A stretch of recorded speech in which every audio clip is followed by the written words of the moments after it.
Imagine करो आपके पास एक ऐसी सुपर पावर आ जाए जिसकी मदद से आप किसी भी चीज को एक बार पढ़ो और वो डायरेक्टली आपकी लॉन्ग टर्म मेमोरी के अंदर स्टोर हो जाए। यानी आप एक बार पढ़ो और किसी भी चीज को ना भूलो। उनके ऐसा लग रहा है ना कि किसी में मूवी की आपको एक स्टोरी सुना रहा हूं, बट क्या ऐसा करना रियली में पॉसिबल है? तो इसका आंसर है यस। साइंटिफिकली कुछ ऐसे स्टेप्स हैं जिनकी मदद से आप किसी भी चीज को एक बार पढ़ोगे और कभी नहीं भूलोगे।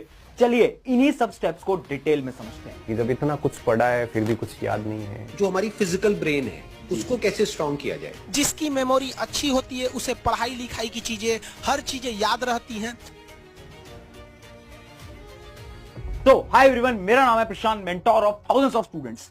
पता है आपको दो प्रकार के स्टूडेंट्स होते हैं। एक वो स्टूडेंट जो कि किसी भी चीज को एक बार पढ़ता है और उसके ब्रेन के अंदर, उसकी मेमोरी के अंदर वो चीज हमेशा के लिए स्टोर हो जाती है। जबकि एक और टाइप के स्टूडेंट होते हैं, ये वो स्टूडेंट होते हैं जो कि चीजों को बार बार पढ़ते हैं, 2-3 बार रिवीजन भी करते हैं, बट उसके बाद भी ये किसी भी चीज को याद नहीं कर पाते। अब इन दोनों स्टूडेंट्स के अंदर फर्क क्या होता है? फर्क है कुछ हैबिट्स का। यानी जो स्टूडेंट 1 है ना, ये कुछ ऐसी हैबिट्स को फॉलो कर रहा है बचपन से जिसकी मदद से इसकी मेमोरी पावर, इसकी ब्रेन पावर बहुत ज्यादा स्ट्रांग हो चुकी है। और वो सारी हैबिट्स आपका जो स्टूडेंट 2 है वो फॉलो नहीं कर रहा है। अगर ये स्टूडेंट 2 इन मेथड्स को, इन चीजों को फॉलो कर लेता है ना, तो ये भी स्टूडेंट 1 की तरह ब्रेन इसका स्ट्रांग हो जाएगा, मेमोरी पावर इसकी स्ट्रांग हो जाएगी। सबसे पहले तो आप मुझे कमेंट करके बताओ, क्या आप स्टूडेंट 1 में से हो या फिर स्टूडेंट 2 में से हो? फटाफट से मुझे कमेंट करके बताओ। अब इस वीडियो को बनाने से पहले मैंने बहुत सारी रिसर्च करी, मैंने बहुत सारी ब्रेन रिलेटेड बुक्स पढ़ी और मैंने ब्रेन की थ्योरी को समझने की कोशिश करी। और उससे मुझे यह पता चला कि आपका ब्रेन काम कैसे करता है। जब भी आप किसी चीज को पढ़ते हो ना, तो सबसे पहले वो चीज जाती है आपकी शॉर्ट टर्म मेमोरी के अंदर। ये मेमोरी ऐसी होती है जो कि अगले दिन ही खत्म हो जाती है। यानी आप किसी भी चीज को पढ़ोगे ना, तो उसका 80% या 90% आप अगले दिन भूल चुके होगे, सिर्फ 10% बचता है। क्यों? क्योंकि ये सारी इंफॉर्मेशन आपकी शॉर्ट टर्म मेमोरी के अंदर थी। अगर आप उसी चीज को 2-3 बार पढ़ते हो, तो वो जो प्रोसेस है शॉर्ट टर्म मेमोरी का, वो डायरेक्टली जाता है लॉन्ग टर्म मेमोरी के अंदर। यानी आपकी सारी इंफॉर्मेशन अब लॉन्ग टर्म मेमोरी के अंदर स्टोर हो जाती है। और ये जो लॉन्ग टर्म मेमोरी है ना, ये थोड़ी अलग होती है, क्योंकि ये मेमोरी आप जब मन में चाहो तब आप इस मेमोरी को रिकॉल कर सकते हो, यानी याद कर सकते हो।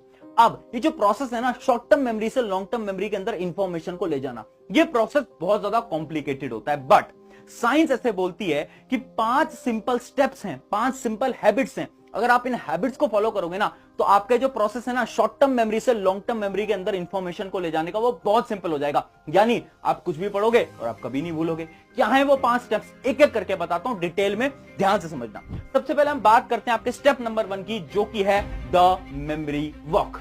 ये क्या होता है? 2 स्टूडेंट की कहानी से समझाता हूं। दोनों ही स्टूडेंट एवरेज स्टूडेंट थे, दोनों ही पढ़ने में एक जैसे थे, दोनों की मेमोरी पावर भी एक जैसी थी। अब एग्जाम दोनों के पास आ गए थे।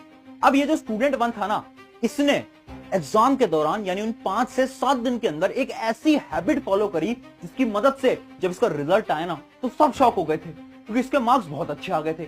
ये एक बार पढ़ता था और इसे बार बार याद रहता था। एग्जाम में जो भी पढ़ के जा रहा है सब लिख के आ रहा है। जबकि जो स्टूडेंट 2 था, इसने मेहनत तो बहुत करी, बट एग्जाम के अंदर जब ये जा रहा है तो इसे याद ही नहीं आ पा रहा है। तो ये जो स्टूडेंट 2 था, इस स्टूडेंट 1 के पास आया और उसने पूछा, यार तूने ऐसा 7 दिन के अंदर क्या कर दिया? हम दोनों तो बराबर थे, अब तेरी मेमोरी इतनी तेज कैसे हो गई? तो इस स्टूडेंट ने बताई एक टेक्निक जिसका नाम है द मेमोरी वॉक। यानी स्टूडेंट ने ये बोला कि मैं हर रोज पता क्या करता था, मैं सिर्फ अपने 10 मिनट निकालता था और उस 10 मिनट के अंदर अकेले घूमने जाता था। अकेले घूमने जाने इससे क्या फर्क पड़ता है? फर्क पड़ता है। अब वो जो स्टूडेंट था, जब अकेले घूमने जाता था ना, तो वो विजुलाइज करता था उसका पूरा दिन कि आज मेरे साथ आखिर हुआ क्या। आज मैं स्कूल में गया, आज मैंने इस किताब में ये पढ़ा, आज मेरे को एक दोस्त मिलने आया था, मैंने उससे ये बात करी, ये करा, वो करा, वो करा। तो पूरे के पूरे दिन को विजुलाइज करता है अपने ब्रेन के अंदर। कब? जब वो 10 मिनट घूमने जाता है। अब इससे क्या होता है ना, साइंटिफिकली इस टेक्निक से आपके जो ब्रेन के न्यूरॉन्स हैं वो आपस में लिंक करने लगते हैं। और जब वो लिंक करने लगते हैं तो आपकी जो मेमोरी है, आपकी जो थिंकिंग है, वो स्ट्रांग होती जाती है। इसकी मदद से आप इसके बाद जितनी भी चीजें पढ़ने लगोगे, आप कभी नहीं भूलने वाले। और यही कॉन्सेप्ट होता है मेमोरी वॉक का। ट्राई करके देखना, 7 दिन के अंदर आपको ऐसा लगने लगेगा कि आपकी मेमोरी पावर स्ट्रांग हो गई है। जो भी आप पढ़ोगे आपको लॉन्ग टर्म तक याद रहने लगेगा। ये बहुत अच्छी एक्सरसाइज है, सारे न्यूरो साइंटिस्ट भी इसको रिकमेंड करते हैं। तो ये तो थी अपनी टेक्निक नंबर 1। अब बढ़ते हैं हमारे स्टेप नंबर 2 की तरफ। स्टेप नंबर 2 है द